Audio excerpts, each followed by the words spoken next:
Jay Leno earned $320 million from The Tonight Show and never spent a single dollar of it. Every NBC paycheck went straight into savings, while he lived entirely off his stand-up income. That discipline built a $450 million fortune, and then he spent a significant portion of that fortune on Corvettes. Not one, not two, 15, including one that literally does not exist anywhere else on Earth, one he bought completely blind without ever seeing it first, and one that cost him absolutely nothing. This is a story of every Corvette in Jay Leno's garage, and why each one tells you something the others cannot. Failure number 15. The car nobody expected. The Callaway Aerowagon is the failure that defies every expectation. Callaway cars took a C7 Corvette Z06, pushed the engine to 757 horsepower, and bolted on a custom shooting brake rear end designed by Paul Deutschmann. The result looks like a European Grand Tourer, carries 3 full-size golf bags in the trunk, and still hits over 200 miles per hour. Jay sat down with Pete and Reeves Callaway to talk through how the design came together.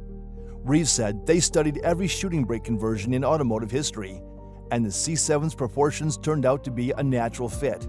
No forced design, no awkward angles. It simply worked. The best part? Callaway sold this through authorized Chevrolet dealers across North America. You could walk into a dealership and order one. A factory-supported 200 miles per hour Corvette wagon sold alongside family hatchbacks. A car nobody expected to exist, available to anyone who walked through the right door. Jay had no defense against that. Failure number 14. One car, 2 C6s.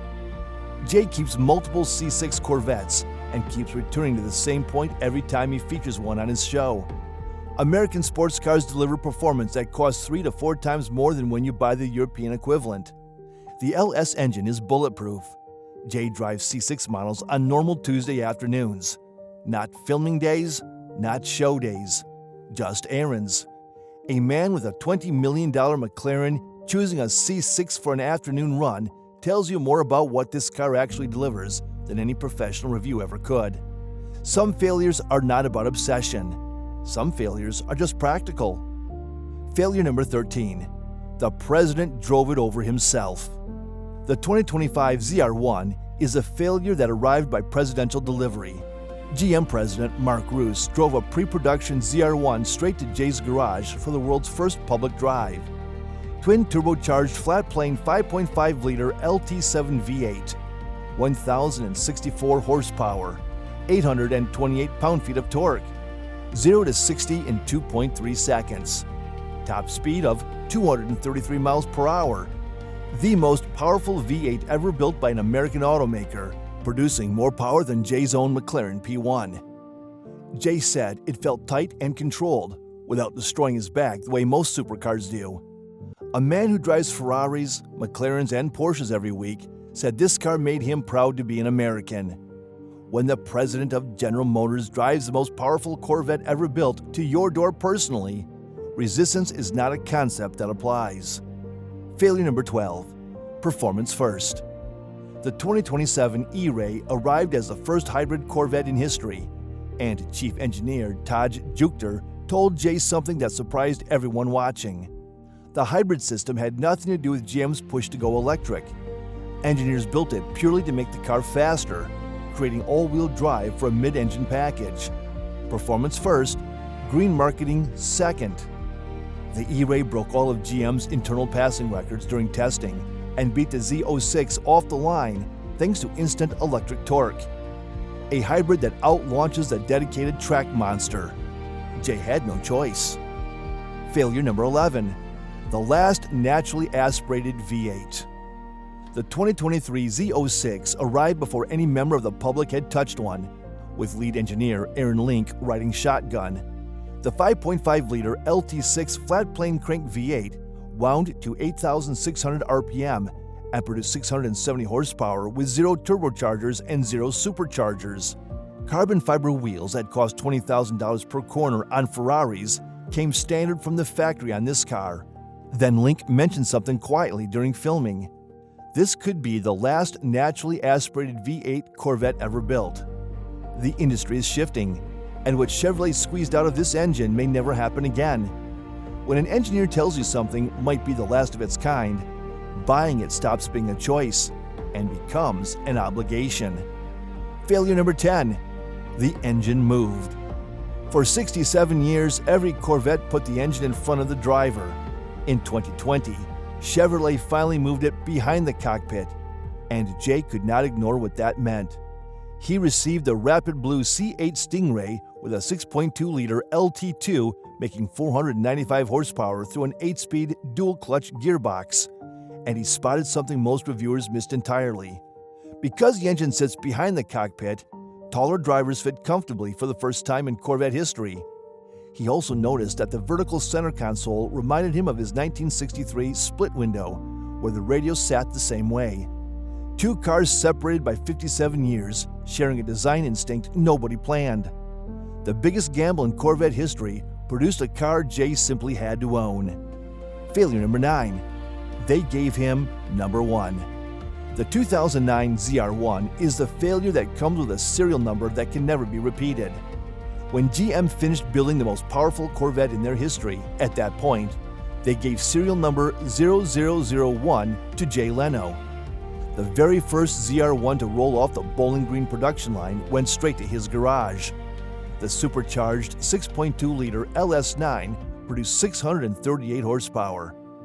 Having VIN 0001 of the most powerful Corvette GM had ever produced is a piece of history that exists in one garage and will never exist anywhere else.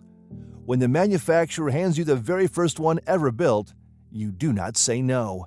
Nobody says no to that. Failure number 8. The free one.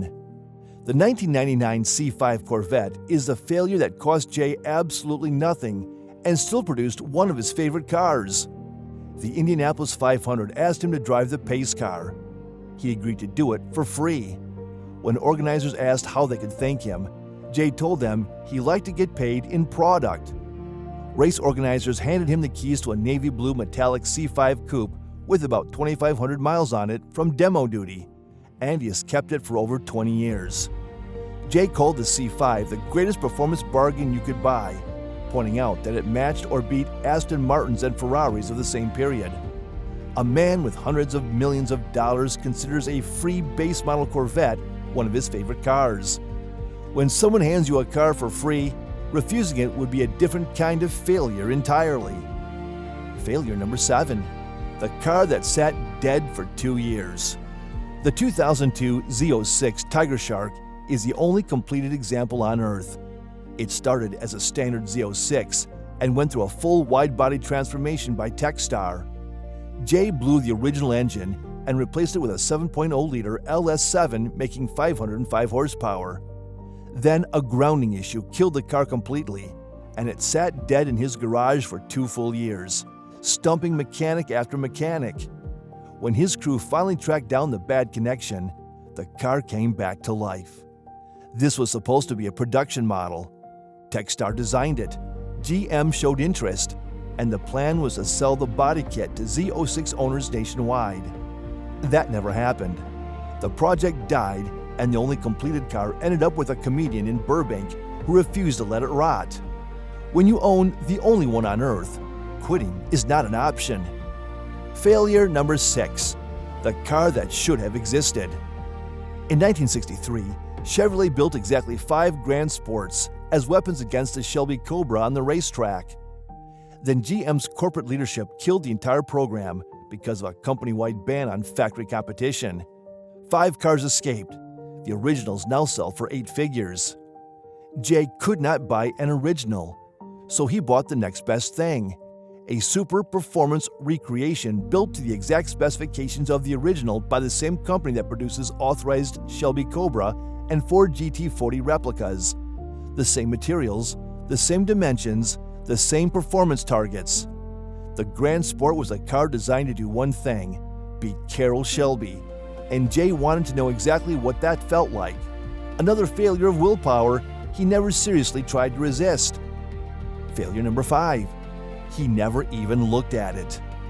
The 1963 split-window Stingray is the failure that reveals the most about Jay's obsession. He spent serious money on this car and never looked at it before signing. He shipped it straight to restorer Mike McCluskey, who returned it to factory condition from December 1962. The split rear window appeared for 1 year only. Chevrolet dropped it after 1963, turning this into one of the most collected American cars ever made. Jay still laughs about a friend who paid money in the 1960s to remove his split window so the car would look like a 1964. That man destroyed the one detail now worth hundreds of thousands of dollars. Jay knew the story too well to walk away, even without seeing the car first. Failure number 4. Elvis drove it. The 1959 Corvette Stingray race car was a failure Jay never saw coming. It won the SCCA National Championship in 1960 with Dick Thompson. Elvis drove it in the movie Clambake. The design directly shaped every Corvette from 1963 through 1967.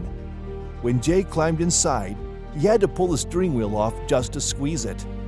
Ed Wilborn restored the exterior when he took over GM design, but left the cockpit completely untouched, exactly as Thompson raced it.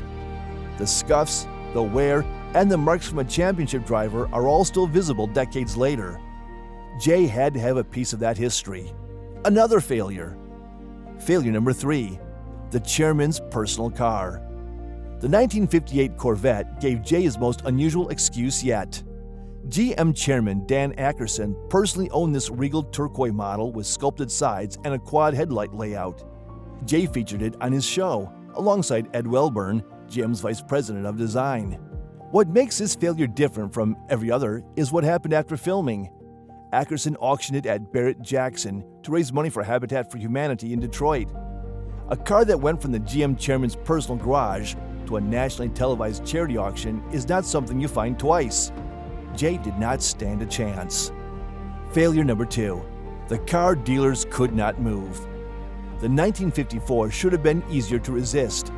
Chevrolet pushed output to 155 horsepower through revised carburetors and a new camshaft. But the same problems persisted. No door handles, no side glass, the trunk lock still hiding under the license plate. Dealers could barely move these. They now pull serious auction money. Jay bought the example that the market ignored for decades, knowing exactly what the people who passed on it in 1954 had missed. That knowledge made the purchase inevitable. Failure number 1. The car that almost never existed. The final failure is the one that started everything. The 1953 Corvette was, by almost any measure, a disaster.